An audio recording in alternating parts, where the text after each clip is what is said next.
Good morning.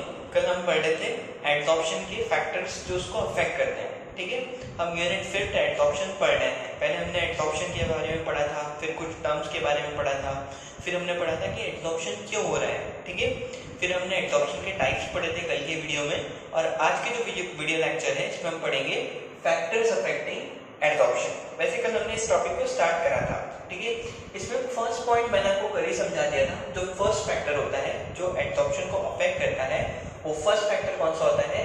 Surface area of adsorbent. ठीक है, हमने बोला था दो चीजें होती हैं, एक होता है एडसॉर्बेंट और एक होता है एडसॉर्बेंट। एडसॉर्बेंट मतलब जिस चीज पे आके एडसॉर्बेंट लग रहा है, जैसे पानी आके इस पे लगा तो ये क्या हो गया? एडसॉर्बेंट। तो हमने बोला था जितना ज्यादा बड़ा सरफेस एरिया होता है एडसॉर्बेंट का, उतना ही ज्यादा क्या होगा? एडसॉर्प्शन। आ रही है बात समझ में? ये मैंने आपको एग्जांपल दिया था कल कि जैसे अगर डस्टर है तो डस्टर का सरफेस एरिया कम था और ब्लैक बोर्ड का सरफेस एरिया ज्यादा था। तो ब्लैक बोर्ड पे जो एडसॉर्प्शन होने वाला है वो ज्यादा होगा और डस्टर पे जो एडसॉर्प्शन होगा वो क्या होगा? कम होगा। ठीक है, अब हम आज सेकंड फैक्टर पढ़ेंगे जो कि क्या है? Nature of adsorbent gas. कल मैंने इसका थोड़ा इंट्रोडक्शन दिया था और आज हम इसे डिटेल में पढ़ेंगे। ठीक है, नेचर ऑफ एडसॉर्बेंट गैस मतलब जो गैस आके एडसॉर्ब होने वाली है। ठीक है, एडसॉर्बेंट का मतलब तो आप लोग समझ गए होंगे कि जो भी चीज आके लगती है उसको हम क्या बोलते हैं? एडसॉर्बेंट। तो यहाँ पे एडसॉर्बेंट गैस का नेचर भी एडसॉर्प्शन को क्या करेगा? अफेक्ट करेगा। कैसे अफेक्ट करेगा? जो इजीली लिक्विफाइड गैस है वो उसकी हाई टेंडेंसी होती है एडसॉर्प्शन की। हमने क्या लिखा है वो आप नोट डाउन कर लेना बाद में वीडियो को रोक के। इजीली लिक्विफाइड गैस जो होती है मतलब जो गैस जितनी जल्दी क्या बन जाएगी? लिक्विड, उतनी ही जल्दी वो क्या हो जाएगी? एडसॉर्ब हो जाएगी। आई बात समझ में? देखो गैस के अंदर जो पार्टिकल है वो दूर दूर रहते हैं, ये तो आपने पढ़े होगा छोटे 9th 10th क्लास में। ठीक है, तो जो गैस के अंदर पार्टिकल है वो दूर दूर है, जो लिक्विड के अंदर है जो पार्टिकल लिक्विड में रहते हैं वो थोड़े पास पास आ जाते हैं, और जो सॉलिड रहता है उस सॉलिड के जो पार्टिकल रहते हैं वो तो बहुत ही पास पास रहते हैं।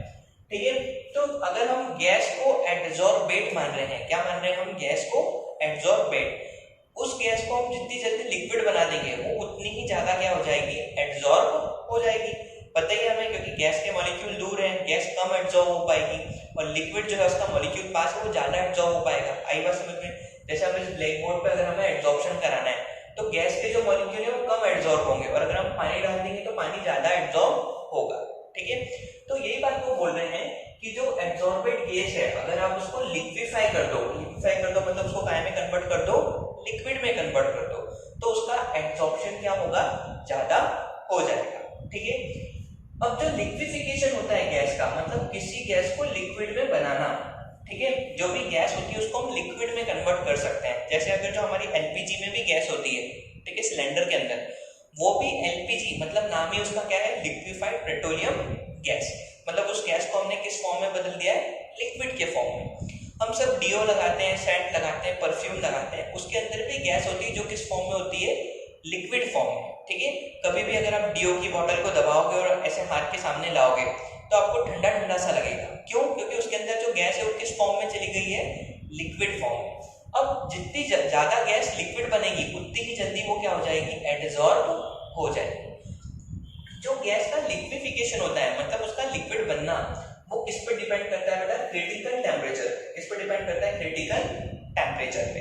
तो अगर किसी भी गैस को हमें लिक्विड बनाना है तो वो उसका क्रिटिकल टेम्परेचर क्या होना चाहिए? ज्यादा होना चाहिए। तो इस पॉइंट से आप ये समझेंगे कि अगर हमें गैस का लिक्विफिकेशन करना है तो उसका इस डायरेक्टली प्रोपोर्शनल होता है, वो किसके डायरेक्टली प्रोपोर्शनल है? क्रिटिकल टेम्परेचर के। मतलब गैस को लिक्विड बनाना है तो क्रिटिकल टेम्परेचर की वैल्यू ज्यादा होना चाहिए। ठीक है, मैंने यहाँ समझाया है क्रिटिकल टेम्परेचर का मतलब क्या? जो टेम्परेचर गैस को लिक्विड बनाने में लगता है उसको हम क्या बोलते हैं? Critical temperature. इसका साइन क्या होता है? टीसी। ठीक है, अगर सिर्फ टी लिखा है तो वो टेम्परेचर, लेकिन टी लिखा है उसके नीचे आपने सी लिख दिया तो उसको हम बोलते हैं क्रिटिकल टेम्परेचर। तो जितना ज्यादा आपका क्रिटिकल टेम्परेचर होगा उतनी ही जल्दी गैस क्या बन जाएगी?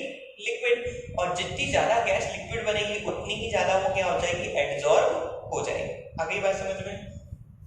तो हमने लिखा higher value of TC higher will be adsorption. तो इन सब बातों से हम क्या लिख सकते हैं कि जितना ज्यादा टीसी होगा मतलब क्रिटिकल टेम्परेचर जितना ज्यादा होगा उतना ही जल्दी जल्दी क्या हो जाएगा, एडसॉर्प्शन हो जाएगा। ठीक है, क्यों एडसॉर्प्शन जल्दी हो जाएगा, क्योंकि जितना ज्यादा आपका क्रिटिकल टेम्परेचर होगा उतनी ही जल्दी जल्दी गैस क्या बन जाएगी, लिक्विड बन जाएगी। आगे इतनी बात समझ में। तो ये फैक्टर में हमने ये समझा कि nature of adsorbed gas, nature of adsorbed gas पे लिक्विफिकेशन डिपेंड करता है। अब लिक्विफिकेशन के लिए जो टेम्परेचर है वो क्या है, क्रिटिकल टेम्परेचर। बुक्स में कुछ एक ऐसा डाटा दिया होता है, उससे हम इसको समझेंगे। देखो उन्होंने लिखा है गैस, गैस का नाम लिखा है SO2, CO2, CH4 और कार्बन मोनोऑक्साइड। आगे बात समझ में। फिर उन्होंने लिखा है TC और लिख दिया K मतलब उसकी यूनिट क्या है, केल्विन में है। ठीक है, टेम्परेचर की भी यूनिट होती है, डिग्री सेंटीग्रेड, केल्विन। तो यहाँ पे जो क्रिटिकल टेम्परेचर है उसकी यूनिट क्या दी उन्होंने, K में दी है, K मतलब केल्विन। अब इन्हें वैल्यू दी है, पहली दी है 430, फिर दी है 304, फिर दी है 190, फिर दी है 134। नीचे उन्होंने बोला rate of adsorption in ml, मतलब इसका एडसॉर्प्शन का रेट कितना है। ठीक है, अब ये पॉइंट को आपको ध्यान रखना है कि जितना ज्यादा क्रिटिकल टेम्परेचर होगा उतना ही ज्यादा क्या होगा, एडसॉर्प्शन।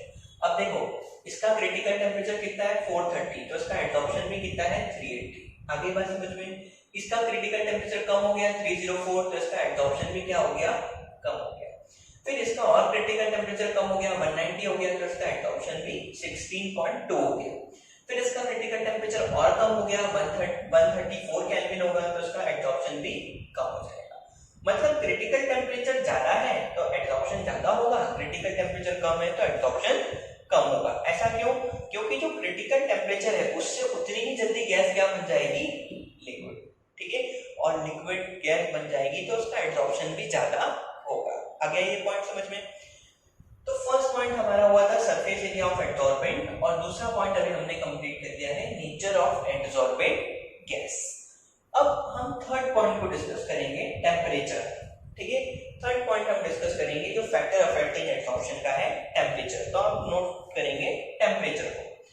टेम्परेचर में हमने लिखा है higher will be the temperature, lower will be the rate of adsorption. इसकी बात हम पहले भी कर चुके हैं। ठीक है, फिजियो एडसॉर्प्शन में जो फिजिकल एडसॉर्प्शन था उसके अंदर, याद है।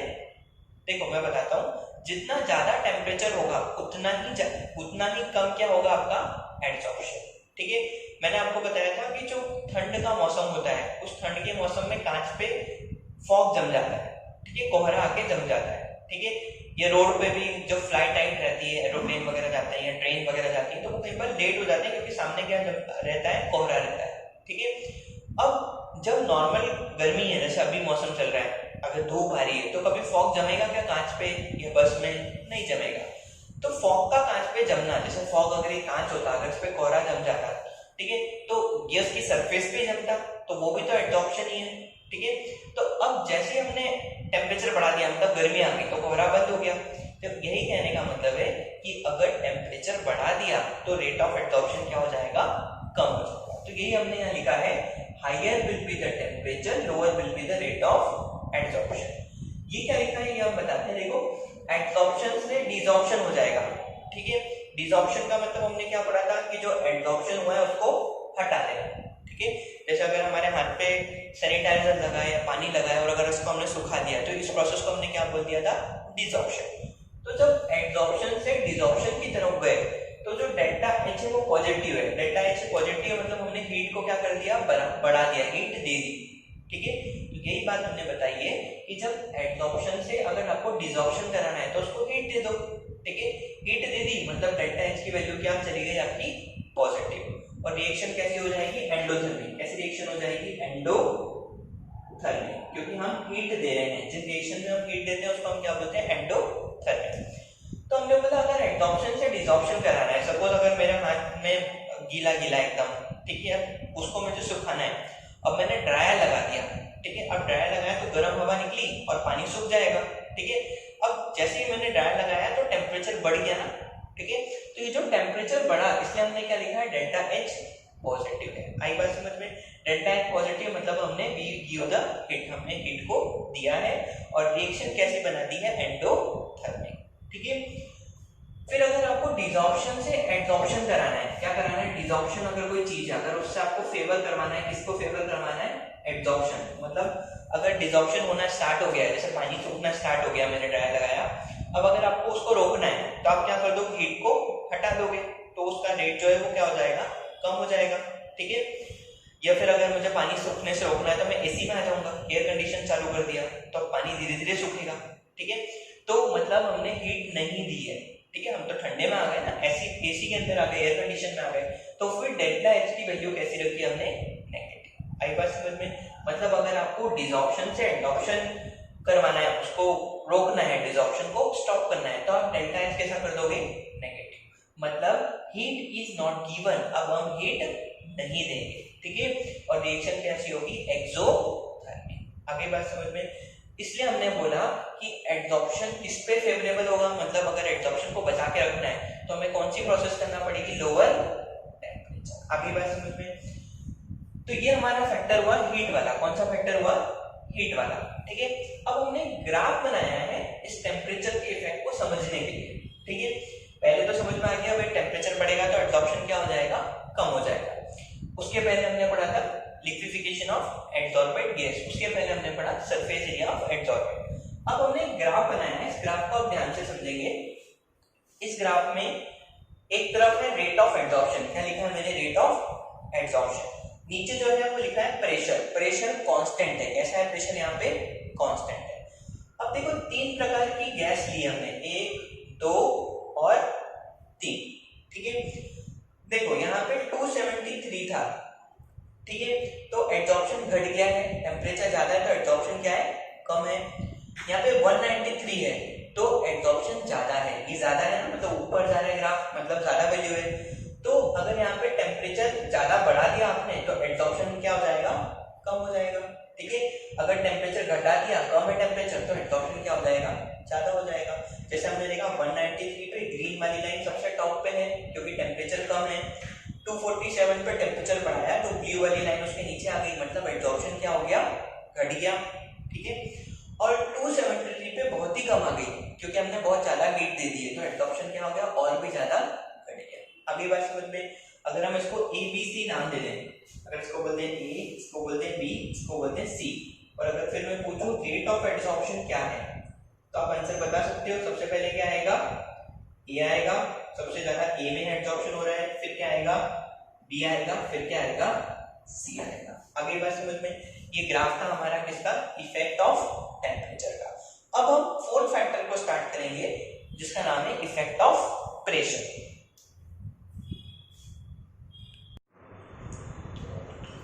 तो अब हम पढ़ रहे हैं फैक्टर अफेक्टिंग एडसॉर्प्शन का फोर्थ फैक्टर, जो क्या है, इफेक्ट ऑफ प्रेशर। इससे पहले हमने क्या पढ़ा था, फैक्टर अफेक्टिंग में सरफेस एरिया ऑफ एडसॉर्बेंट, फिर हमने पढ़ा था नेचर ऑफ एडसॉर्बेंट गैस, और थर्ड हमने पढ़ा था टेम्परेचर, ठीक है। अब आप फोर्थ पढ़े इफेक्ट ऑफ प्रेशर। इस इफेक्ट ऑफ प्रेशर को फ्रेंडलिच आइसोथर्मल भी कहा जाता है, क्योंकि एक साइंटिस्ट थे जिनका नाम था फ्रेंडलिच, उन्होंने हमें समझाया था कि इफेक्ट ऑफ प्रेशर। आई बात समझ में? सबसे पहले तो ये बात करी गई कि the extent of adsorption of gas depend upon the pressure of the gas. इसका मतलब ये है कि जैसे जैसे हम प्रेशर को बढ़ाएंगे वैसे वैसे एडसॉर्प्शन भी क्या होगा, बढ़ता जाएगा, ठीक है।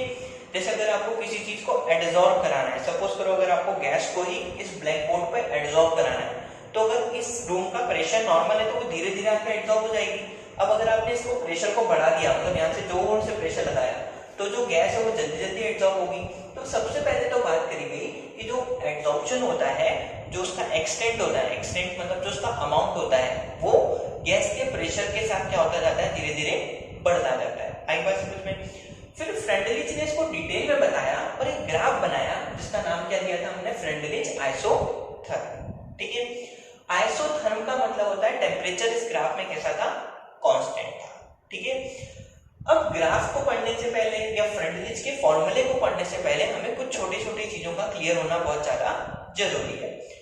सबसे पहले उन्होंने बोला कि सपोज करते हैं हम, अगर ये हमने डस्टर ले लिया, अब इस डस्टर पे कोई भी चीज आके एडसॉर्ब हो रही है तो उसको हम क्या बोलते हैं, एडसॉर्बेट। अब कुछ भी आके एडसॉर्ब हो सकता है, जैसे पानी भी एडसॉर्ब हो सकता है, गैस भी एडसॉर्ब हो सकती है, वाटर भी, मिल्क भी एडसॉर्ब हो सकता है, ठीक है, सैनिटाइजर भी एडसॉर्ब हो सकता है। तो जब तक हमें उस चीज का पता नहीं है तो उसको हमने क्या मान लिया, एक्स, ठीक है। तो और जो चीज एडसॉर्ब हुई उसको हमने माना एक्स, और जो ये डस्टर है इसका कुछ ना कुछ मास है, कुछ ना कुछ वजन है, तो उस मास को हमने क्या मान लिया, पता होना चाहिए कि x मतलब क्या होता है, अमाउंट ऑफ एड्सॉर्बेट, कितना आगे एड्सॉर्बेंट लगा है, मतलब कितना पानी इस पे लगा, कितना सैनिटाइजर इस पे लगा। अब ये तो हमें मालूम है कि पानी सैनिटाइजर, लेकिन उन्होंने क्या उसको मालूम नहीं था तो उन्होंने उसको क्या मान लिया, x, ठीक है, और डस्टर के मास को क्या मान लिया, m। अब उन्होंने x बाय m को मिला के क्या बोला था, एक्सटेंट ऑफ एड्सॉर्प्शन या फिर अमाउंट ऑफ एड्सॉर्प्शन, ठीक है। अगर हमें एड्सॉर्प्शन कितना हुआ है यह देखना है तो हम क्या करेंगे, x बाय m, x मतलब जितना आके वो उस पे लगा है उसका अमाउंट और m मतलब उसका मास। अब मुझे अगर देखना है कि इस पे कितना सैनिटाइजर लगा है तो मुझे सैनिटाइजर का भी अमाउंट पता होना चाहिए और इस डस्टर का भी मास पता होना चाहिए। तो यही हमने लिखा है, अमाउंट ऑफ एड्सॉर्प्शन या extent of adsorption is equal to x by m, ठीक है। अब हम पढ़ेंगे फ्रंटलिज आइसोथर्म। समझ में आई इतनी बात?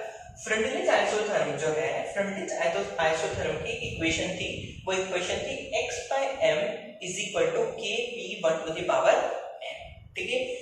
ये जो इक्वेशन है ये जनरल इक्वेशन है जो फ्रंटलिज ने हमें दी थी। इस इक्वेशन से क्या क्या निकला वो हम पढ़ने वाले हैं। तो इस इक्वेशन को आपको ध्यान रखना है, x by m is equal to kp1 to the power m, इसको हम बोलते हैं फ्रंटलिज आइसोथर्म की इक्वेशन, ठीक है।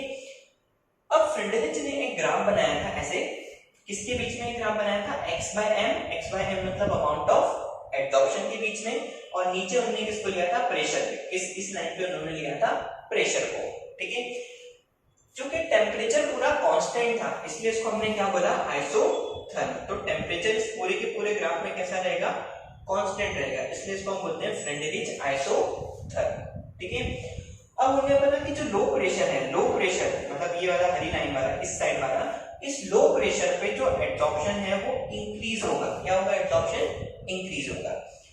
इंटरमीडिएट प्रेशर है मतलब जो बीच वाला प्रेशर है, इस पे जो एड्सॉर्प्शन है वो थोड़ा सा कांस्टेंट जा रहा है, देखो यहाँ से कैसा हो गया, एकदम कांस्टेंट। और हाई प्रेशर पे तो एड्सॉर्प्शन पूरी तरह कैसा हो गया, कांस्टेंट। यही हमने लिखा है, हाई प्रेशर पे कांस्टेंट एड्सॉर्प्शन, इंटरमीडिएट प्रेशर पे थोड़ा सा कांस्टेंट हुआ, और लो प्रेशर पे एड्सॉर्प्शन जो है वो क्या हो रहा है, बढ़ रहा है। सबसे पहले आपको ग्राफ समझना है, फिर हम इक्वेशन समझेंगे, ठीक है। तो इस ग्राफ से उन्होंने एक इक्वेशन दिखी और उस इक्वेशन पे इस ग्राफ को अप्लाई करा। इक्वेशन क्या थी, x by m directly sorry x by m is equal to kp1 to the power n, ठीक है। अब उन्होंने बोला कि जो लो प्रेशर होता है उस लो प्रेशर पे जो x बाय m है वो x बाय m किसके बराबर है, किसके बराबर है, डायरेक्टली प्रोपोर्शनल है प्रेशर के। मतलब जब प्रेशर कम है तो जो अमाउंट ऑफ एब्जॉर्प्शन होगा वो कैसा हो जाएगा, ज्यादा हो जाएगा, ठीक है।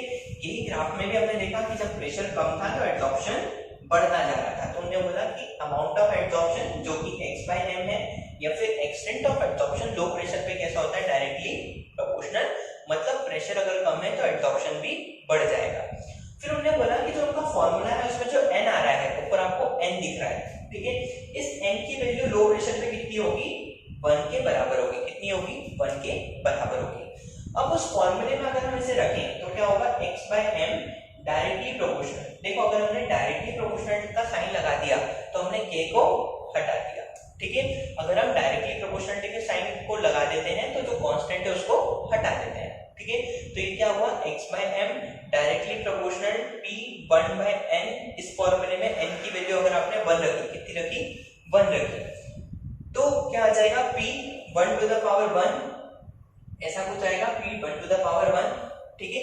और फिर लास्ट में हमारे पास क्या बचेगा, x by m directly proportional to p, या फिर हम ऐसा भी लिख सकते हैं x by m is equal to k p।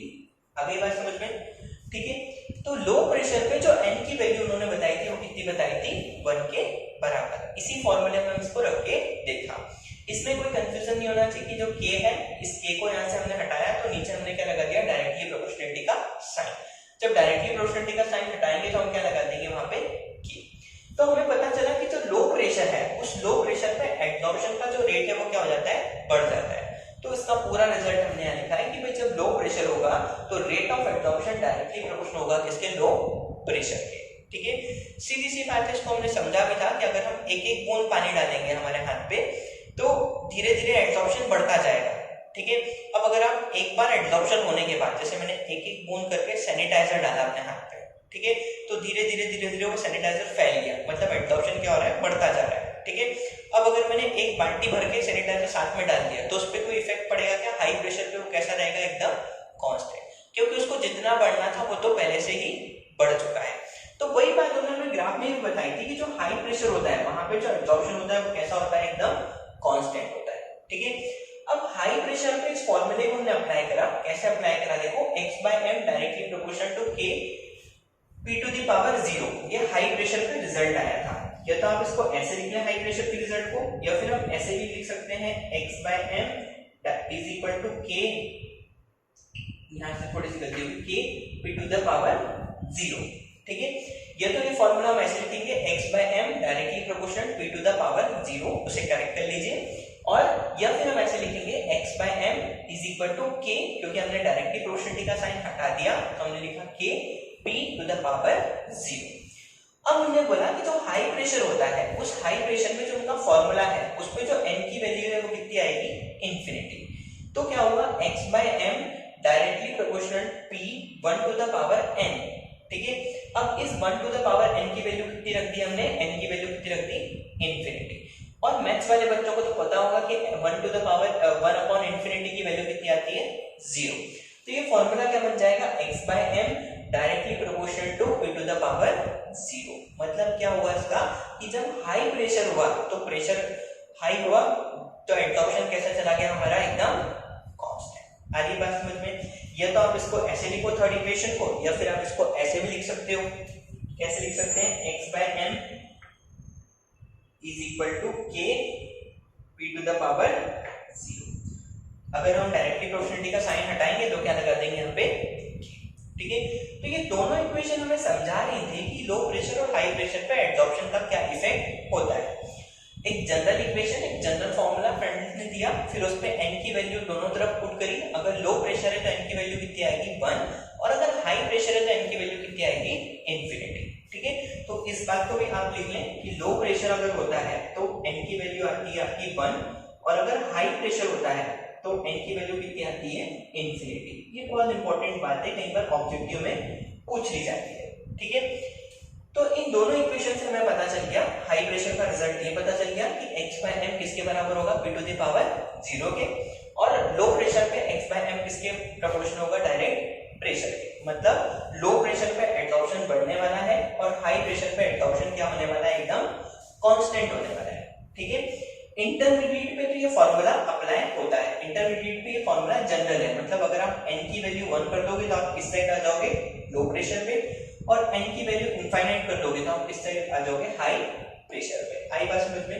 तो ये हमारा कंप्लीट हुआ फ्रेंडलिच का आइसोथर्म। इसमें मेन चीजें जो है आपको ध्यान रखना है, सबसे पहले फॉर्मूला था x/m is equal to k p 1 upon n, ये फॉर्मूला ध्यान होना चाहिए। फिर हमें n की वैल्यू ध्यान होना चाहिए कि अगर लो प्रेशर हम फॉलो कर रहे हैं तो n की वैल्यू कितनी आएगी, 1 आएगी। तो बस आप सीधे n की वैल्यू 1 रखोगे तो आंसर कितना आ जाएगा, x/m directly proportional to pressure. मतलब लो प्रेशर पे जो एब्जॉर्प्शन है, x/m का मतलब क्या है, जो एब्जॉर्प्शन है, अमाउंट ऑफ एब्जॉर्प्शन है या फिर एक्सटेंट ऑफ एब्जॉर्प्शन है, एब्जॉर्प्शन की जो मात्रा है वो क्या होगी, बढ़ जाएगी। हाई प्रेशर पे जो वैल्यू है वो कितनी आपको ध्यान रखना है, इंफिनिटी। मतलब जैसे अगर आपने 1/∞ रखा तो p टू द पावर कितनी आ जाएगी आपकी, 0। इसका मतलब ये क्लियर है कि जब p टू द पावर 0 है, मतलब हाई प्रेशर है, तो जो एब्जॉर्प्शन है वो कैसा हो जाएगा आपका, कांस्टेंट हो जाएगा, ठीक है। तो इस इक्वेशन ने उससे उन्होंने दोनों इफेक्ट को समझाया, हाई प्रेशर को भी समझाया और लो प्रेशर को भी समझाया, ठीक है। तो ये कंप्लीट है हमारा फ्रेंडलिच आइसोथर्म और इफेक्ट ऑफ प्रेशर। अब हमारे सारे के सारे इफेक्ट कंप्लीट हो गए हैं, फैक्टर अफेक्टिंग कंप्लीट हो गए हैं एब्जॉर्प्शन के। कल हम पढ़ेंगे एप्लीकेशन ऑफ एब्जॉर्प्शन।